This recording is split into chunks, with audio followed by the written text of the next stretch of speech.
వీడేం ముఖ్యమంత్రి వీందేం భాష నాకు అర్థమే కాదు. అరే 2 ఏళ్ళకి వెళ్ళి ఏం చేసినవారు అయ్యా నువ్వు అంటే లాగుల తొండలిడుస్తా, మెడల బేగులేసుకుంటా, గుడ్లు వీకి గోటీలాడతా, నీ అమ్మ నీ అయ్యా గీదా భాష. మాకు రాదా భాష? మాట్లాడమంటావా? హైదరాబాద్లో పెరిగినోని నేను. మాట్లాడమంటే ఉర్దూలా, హిందీలా, తెలుగులా, ఇంగ్లీష్లా పొల్లు తిట్టే తెలివి నాకు కూడా ఉంది. మాకు కూడా వస్తుంది భాష. హైదరాబాద్ గల్లీలలో పెరిగిన నేను. నువ్వేడో ఊరికెళ్ళి వచ్చినావు. సరే రా, పర్వాలేదు, నీ అదృష్టం బాగుంది, ముఖ్యమంత్రి అయినావు, చేయి. రోజు ఏడుచుడు ఎందుకు? మేము ప్రతిపక్షంలో ఉన్నాం, నువ్వు అధికారంలో ఉన్నావు. ఇక అంటారు చూడదు సామెత, కనకపు సింహాసనం మీద శునకం కూర్చోబెట్టినట్టు నిన్ను ఆడ కూర్చోబెట్టిన పాపానికి రోజు అరసుడే. మా లీడరు అన్నది పక్కకు పెట్టు, తెలంగాణ తెచ్చిన నాయకుడు అన్నది పక్కకు పెట్టు, 2 సార్లు ప్రజలు గెలిపించిన ముఖ్యమంత్రి అనేది కూడా పక్కకు పెట్టు. మా నాయన కదా, మా నాయన తిడితే కొడుకుకు రేషం రాదా? ఇక్కడ దాకుంది కోపం, ఇక్కడ దాకుంది. దొరికితే ఎడమకాలు చెప్పు తీసుకొట్టాలని ఉంది. కానీ ఏం చేయాలి? ప్రజాస్వామ్యం. ఎకతక్క మాట్లాడితే మళ్ళీ ఏమంటారు, అగో వీనికి బాగా ఇంకా వీనికి అహంకారం ఉంది రాబోయ్ అంటారు. అహంకారం నాదా అయినదా? నేను గుంటూరులో చదువుకున్నా అంటాడు. అరే నేను గుంటూరులో చదువుకుంటే నీకేం వచ్చింది రాబోయ్? నాకు అర్థం కాదు. అప్పుడు ఆంధ్రప్రదేశ్ కలిసి ఉండే, నేను గుంటూరులో చదువుకున్నా, మళ్ళీ హైదరాబాద్లో చదువుకున్నా, పూనాలో చదువుకున్నా, అమెరికాలో చదువుకున్నా, నేను ప్రపంచం అంతా చదువుకున్నా. నీ లెక్క చదువు సందే లేకుండా తిరగలేదు. మీ అమ్మాయి నీకు చక్కగా తోవ చూపెట్టలేదు. నేనేం చేయాలి దానికి? నీ ఏడిపోయింది నా మీద. అవో వీనికి ఇంగ్లీష్ వస్తుంది అంటాడు. అరే నాకు వస్తే నీకేం నొప్పిరా నాయన? నేర్చుకో. నేను హిందీ నేర్చుకున్నా, ఉర్దూ నేర్చుకున్నా, రేపు అవసరమైతే గోర్మాటి భాష నేర్చుకుంటా. నువ్వు నేర్చుకో. నేను ఎవడ నాపిండా? నిన్ను వద్దన్నాడు ఎవడన్నా? నువ్వు కూడా నేర్చుకో. దానికి కూడా ఏడిపోయి నా మీద. నేనేం చేసిన? ఇంకొక అంటే నాకు ఎక్కడ గమ్మత్ అనిపిస్తుంది అంటే, నేను ఆంధ్రాకి పోయి ఇంటర్మీడియట్ చదువుకుంటే తప్పట, కానీ ఆయన ఆంధ్రాకి వెళ్ళి అల్లుడిని మాత్రం తెచ్చుకోవచ్చట.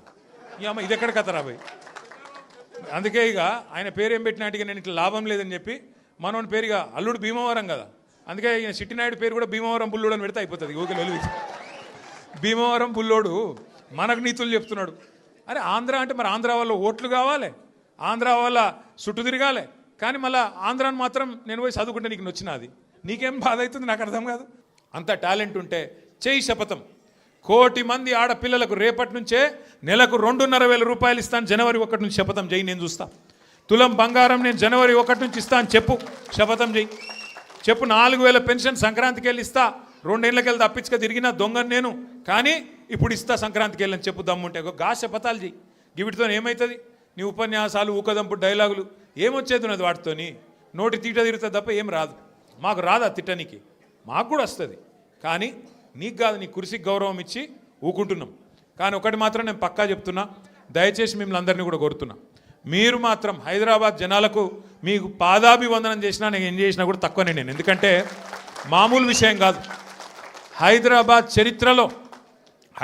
చరిత్రలో ఎన్నడూ వరుసగా 2 సార్లు, ఒక్కసారి కాదు, కార్పొరేషన్ ఎన్నికల్లో ఎవ్వలతో సంబంధం లేకుండా డైరెక్ట్గా టీఆర్ఎస్ పార్టీని, బీఆర్ఎస్ పార్టీని మీరు గుండెల్లో పెట్టుకొని గెలిపించి మమ్మల్ని మళ్ళీ కార్పొరేషన్ 2సారి కూడా మా చేతిలో పెట్టింది. అట్లాగే మొన్న శాసనసభ ఎన్నికల్లో కులం లేదు, మతం లేదు, అన్ని కులాలు, అన్ని మతాలు, హిందువులు, ముస్లింలు, క్రిస్టియన్లు గుండెల్లో పెట్టుకున్నారు గులాబీ జెండాను. 24 సీట్లు హైదరాబాద్లో ఉంటే 1 సీటు కూడా మీరు కాంగ్రెస్కి ఇయ్యలే. ఒక్కటంటే 1 సీటు ఇయ్యలే కాంగ్రెస్కి, నమ్మలే మీరు. అట్లాగే 1 సీటు అడ్డిమారి గుడ్డి దెబ్బల బీజేపీకి పోయింది, 1 సీటు తప్ప మొత్తం సీట్లు బీఆర్ఎస్కే మీరు అప్పచెప్పిండ్రు. మీకు అందుకే పాదాభివందనం చేసినా తక్కువనే, మీరు చేసిన మరి మేలుకు. నేను మీకు ఒకటే మాట ఇస్తున్నా, శేర్లింగంపల్లి నియోజకవర్గంలో గత 10 సంవత్సరాల్లో కేసీఆర్ గారి నాయకత్వంలో 10,000 కోట్ల రూపాయలతో మనం అభివృద్ధి కార్యక్రమాలు చేసుకున్నాం. ఫ్లైఓవర్లు, అండర్ పాస్లు, మంచినీళ్ళు, సీసీ రోడ్లు, మోరీలు చేయగలిగితే మంచి చేసినాం. 1 లక్ష డబుల్ బెడ్రూమ్ ఇల్లు కట్టిన మొత్తం హైదరాబాద్ కలిపి, అందులో శేర్లింగంపల్లికి కూడా ఒక 4,000 వచ్చినాయి. సరే పిండి కొద్ది రొట్టె ఇంకా కూడా చేయాలని ఉండే, ఈసారి చేద్దాం ఇంకా అన్న ఒక ఆరాటం ఉండే. కానీ ఇవాళ కాంగ్రెస్కి అధికారం వచ్చింది. ఊర్లలో ఉండే ప్రజలు వీళ్ళు చూపెట్టిన ఆశలకు మోసపోయి వాళ్ళకు ఓట్లేసిండ్రు. ఓట్లేసిన వాళ్ళే ఇవాళ బాధపడి సర్పంచ్ ఎన్నికలు వస్తే మళ్ళా మంచిగా కాంగ్రెస్కు బుద్ధి చెప్పి 40% దాకా సర్పంచులు మనోళ్ళని గెలిపించినారు. రేపు నిజంగా మార్పు అంటే ఒక ఇది మార్పుకు సంకేతం. నిజమైన మార్పు ఊర్లలో స్టార్ట్ అయింది. హైదరాబాద్లో కూడా చాలా అవుతుంది, ఎందుకంటే చూస్తున్నారు అందరూ నిజంగా వీళ్ళతో ఏమైనా అవుతుందా, ఏమైనా చేస్తారా అని. ఒక్కసారి మీరు ఆలోచన చేయండి, ఎట్లున్నది ప్రభుత్వం. ఇవాళ రెవెన్యూ మంత్రి కొడుకేమో గుండగాళ్ళని వేసుకపోయి ఇవాళ భూముల మీద పడ్డాడు, భూములలో వాడి కబ్జాలు చేస్తున్నాడు. ఆయన మీద పాపం ఒక ఆయన ఎస్ఐ గారు, ఎస్ఐఓ సిఐఓ, ఆయన ఇన్స్పెక్టర్, ఆయన హబీబుల్లా ఖాన్, ఆయన పేరు హబీబుల్లా ఖాన్ అని చెప్పి నిజాయితీ గల పోలీస్ ఆఫీసరు రెవెన్యూ మంత్రి కొడుకు దౌర్జన్యం చేస్తుంటే, భూముల కబ్జా చేస్తుంటే ఆయన మీద కేసు పెట్టిండు. కేసు పెడితే ఇప్పుడు ఆ పోలీస్ ఆయన తీసుకుపోయి ఎక్కడో లూప్ లైన్లో వారేసిండ్రు. హబీబుల్లా ఖాన్కు ఇవాళ నిజాయితీగా పనిచేసినందుకు నజరానా ఇచ్చిండ్రు. ఏం నజరానా ఇచ్చిండ్రు? తీసుకుపోయి ట్రాన్స్ఫర్ చేసి ఎక్కడో ఊరవతల వారేసినారు. అట్లే ఇంకో మంత్రి బిడ్డ చెప్తున్నది, తుపాకీ పెట్టినట పారిశ్రామికవేత్తలకు తలకు. ముఖ్యమంత్రి గారి ఇంటెన్క గెస్ట్ హౌస్లో తుపాకీ తలకు పెట్టి పైసలు వసూలు చేస్తున్నారు. ఇక ఇట్లా తయారైంది. ఇక మీ ఎమ్మెల్యే ఉన్నాడు, పేరేమో గాంధీ, చేసే పనులన్నీ గాడిసే పనులు, ఒక్కటి సక్కడి పని లేదు. 11 ఎకరాలు కబ్జా పెట్టిండు కుత్బుల్లాపూర్లో, 11 ఎకరాలు కబ్జా పెట్టిండు. మొన్న మనోళ్ళందరూ పోయినరు కబ్జా పెట్టి. ఇప్పుడు ఆ కబ్జా పెట్టిన భూమి కోసం మీరు గెలిపిస్తే బీఆర్ఎస్ పార్టీలా అందులో పోయి చొరవడ్డాడు.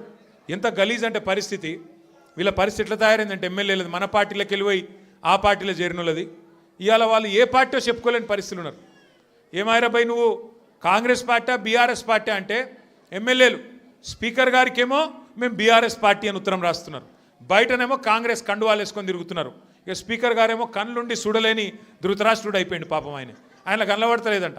గాంధీ కాంగ్రెస్లో తిరిగేది మీ అందరికీ తెలుసు గల్లీలలో, అని స్పీకర్కు తెలుస్తలేదంట. గాంధీ మంచోడు, చాలా మంచోడు, ఆయన బీఆర్ఎస్ పార్టీలోనే ఉన్నాను అన్నాడు. మరి బీఆర్ఎస్ పార్టీలు ఉంటే ఇలా బీఆర్ఎస్ పార్టీలో అనిల్ రెడ్డి చేరుతుంటే మరి గాంధీ ఏడి ఉండాలి కదా ఇక్కడ లోకల్ ఎమ్మెల్యే అంటాడు. నిజంగా మన పార్టీలు ఉంటే